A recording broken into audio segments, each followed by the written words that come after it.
है प्रकाश का, उससे ज्यादा गति से जब टकराया तो टकराने के बाद वह हाइड्रोजन का मॉलिक्यूल्स टूट गया और टूटने के बाद इस विज्ञान का एक और सिद्धांत टूट गया कि atoms is not a smallest particles.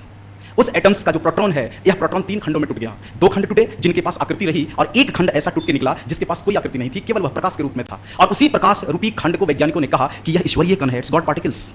और वैज्ञानिकों ने बड़े गर्व के साथ कहा कि हमने ईश्वर का दर्शन कर लिया। यह सारी चीजें कहां से निकल के आई?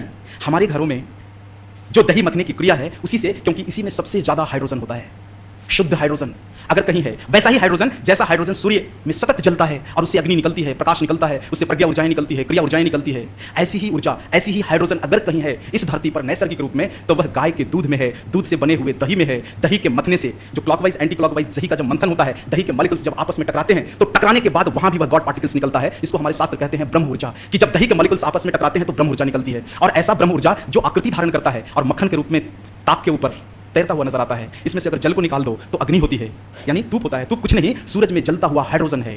सूरज में जैसा नैसर्गिक स्वच्छ हाइड्रोजन जलता है, या तूप कुछ और नहीं, हाइड्रोजन है, शुद्ध हाइड्रोजन, जिससे पूरा सौर मंडल चल रहा है। तो इस विज्ञान को तो हमारे ऋषियों ने समझ लिया था, समझ लिया और भारत के हर घरों में इंप्लीमेंट करा दिया।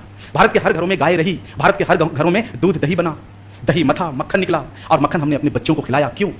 क्योंकि मक्खन में ब्रह्म ऊर्जा है और ब्रह्म ऊर्जा अगर हमारे देश के बच्चों को मिले तो उनके मस्तिष्क में भी ब्रह्म ऊर्जा उत्पन्न होती है, जागृत होती है। और ब्रह्म का काम है शरीर में चेतना उत्पन्न करना। और यही कारण है कि हमारे भारत में कभी कोई अपराध नहीं घटता था।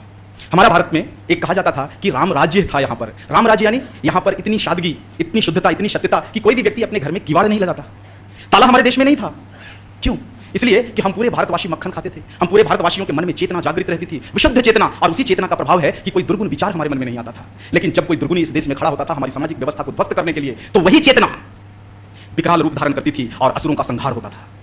भगवान कृष्ण जब जन्म लिए, उनके सामने असुरों का बहुत बड़ा साम्राज्य इस देश में फैला हुआ था।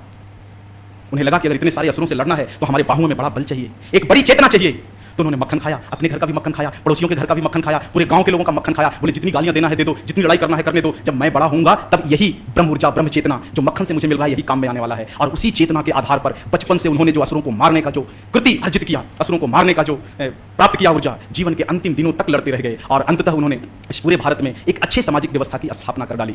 आज के परिप्रेक्ष्य में अगर आप देखो तो बिल्कुल चीजें स्पष्ट होती है कि आज भी हम भारतवासी इतने सीधे हैं, इतने सरल हैं कि कोई भी विदेशी आकर के हमें उल्लू बना करके चला जाता है। कोई भी विदेशी आता है और कोई भी अपनी घटिया चीज को कुछ भी कह करके बेचकर चला जाता है और सहज रूप में हम विश्वास करके ले लेते हैं। कोई भी विदेशी कंपनी आती है, हमारे देश में बीमारियां नहीं होती, विदेशी कंपनी आकर के प्रोपेगेंडा करती है, ये वैक्सीनेशन लगा लो, वो वैक्सीनेशन लगा लो, ये बीमारी नहीं होगी, वो बीमारी नहीं होगी। हम सहज रूप में भरोसा कर लेते हैं और भरोसा करने के बाद शरीर दे देते हैं, जी लगा लो, जो करना है कर लो। यह सादगी कहां से आई? इसी चेतना ऊर्जा से सादगी आई है। और हमारी इसी सादगी का गलत फायदा जो है विदेशी कंपनियां उठा रही है। हमारे देश में कुछ साल 5 साल पहले एक हेपेटाइटिस बी का टीका लगने का क्रम चला था और हमारे